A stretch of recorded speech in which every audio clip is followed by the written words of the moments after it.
Hey everybody, how's it going? Dan Murrell here with my review of John Wick Chapter 3, Parabellum, Part 3, the third one, Endgame. I joke, it seems like one subtitle too many, but that doesn't matter because this isn't a franchise about subtitles. This is a franchise about action. I'm a big fan of the first two films in this John Wick series, so this was very high on my to-see list for 2019, and in large part, it didn't disappoint, but in some other parts, I think there's some stuff to talk about. Chad Stahelski returns to direct part 3 of the John Wick saga. Of course, Keanu Reeves, John Wick himself, returns to the cast alongside Ian McShane, Lauren Fishburne, and Lance Reddick, who are reprising their roles. There are also new additions to this cast, including Halle Berry, Asia Kate Dillon, and Angelica Houston, and a cast member that I was very happy to see, Yayan Ruhian, who is from the Raid films. I think that John Wick owes a lot to the Raid Redemption, and the Raid 2. And while I think that John Wick is probably the best American action franchise of the 21st century, the Raid, for me, is my favorite action franchise, period. So it was great to see somebody from that franchise crossing over into this one. John Wick Chapter 3, Parabellum, picks up almost exactly where John Wick Chapter 2 left off, with the titular assassin on the run from literally every other assassin in the world. And I have to say, the first 20 minutes of this movie, the action, the sequences, what they've put together, was amongst the best action filmmaking that I've seen in a very long time. And I'm talking about Mad Max Fury Road, the Raid films, as I mentioned. The first 20 to 30 minutes of this film are absolute adrenaline, the choreography, the propulsiveness that it was moving. As we kept going in the film, I was so engrossed and caught up in it and on the edge of my seat. Even the ticket price is worth it just for the first 20 to 30 minutes of this movie alone.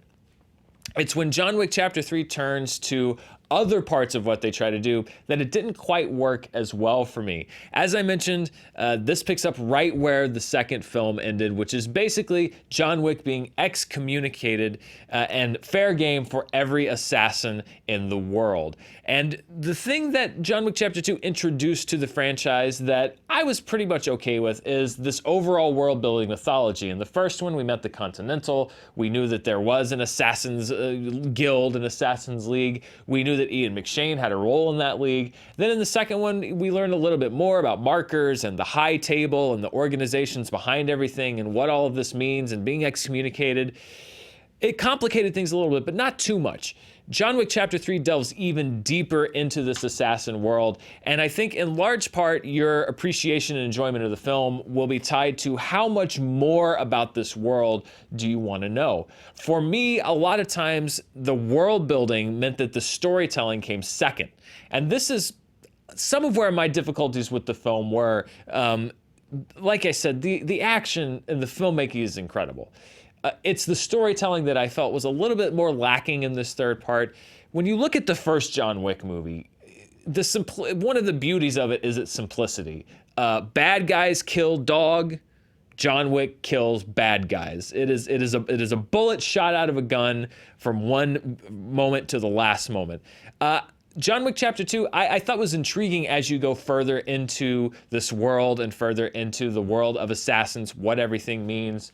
But I did feel like in service of even deepening that world in this one, a lot of times the movie would start someplace, they would send John Wick or another character onto some kind of a journey, and 20 or 30 minutes later, yes, there were some very cool action sequences. It's shot beautifully, the cinematography is great, the stunt work in this movie is great, and the acting, as always, remains really, really strong. This is a role that seems almost tailor-made for Keanu Reeves. He breathes life into this character. He knows this character. There's nothing wrong with any of that.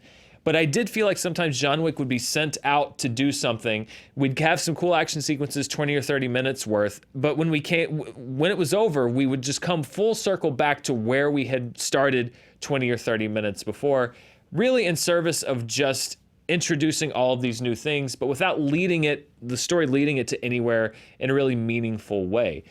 And world building and lore is a very difficult thing. There was a review for Detective Pikachu that came out here on Fandom Entertainment earlier today, where I talk about the fact that part of what didn't work for me in that movie was that they didn't take advantage of the world that they had access to, and that it felt very bland, very safe. Largely with John Wick, here I think it is that they sometimes employed what they wanted to build as far as universe building over a story, over the propulsiveness. It stopped the momentum for me. So I'm not saying it's an easy thing to do. It's not. When you want to build a big universe and a big world, almost nobody does it flawlessly. That's why the world building for so many franchises has faltered. That doesn't kill the movie for me. I'm still going to recommend this movie based on the strength of, as I mentioned, the action, the cast, and it's still made. I appreciate so much the time and the effort that goes into giving action movie fans something they haven't seen before. Yes, we've seen motorcycle chases and hand-to-hand fight scenes in countless other movies, but they do so much work meticulously choreographing them, shooting them. They look like they're done practically. The choreography from Keanu Reeves, the main cast from the stunt players, is absolutely immaculate. And they really do want to go the extra mile to show you something that you haven't seen before. And if you like motorcycles and horses and hatchets and guns and dogs and just about anything else that can be used in a fight scene or an action scene, trust me, it's in this movie. And it's employed so well that I do recommend John Wick Chapter 3, particularly if you're an action fan, but really if this is just the kind of movie that you enjoy. The one caveat that I have and that hindered the movie from being an absolute home run for me is that I do feel like they're starting to go a little too deep into the larger world, and they're losing so much of what is really the beating heart of this franchise, which is Keanu Reeves and John Wick, and the fact that he is the Baba Yaga and will stop at absolutely nothing. When you put so many different obstacles in his way that require elaborate explanation, I think that you lose some of the mystique. You lose some of that otherworldliness that John Wick has. And that's not to say that you can't give John Wick weaknesses. You definitely do, or else he's just a Superman. But I do think there's a version of this movie that would have been maybe 20 or 30 minutes shorter, and that was just one night in the life of John Wick running from every assassin in New York City trying to survive.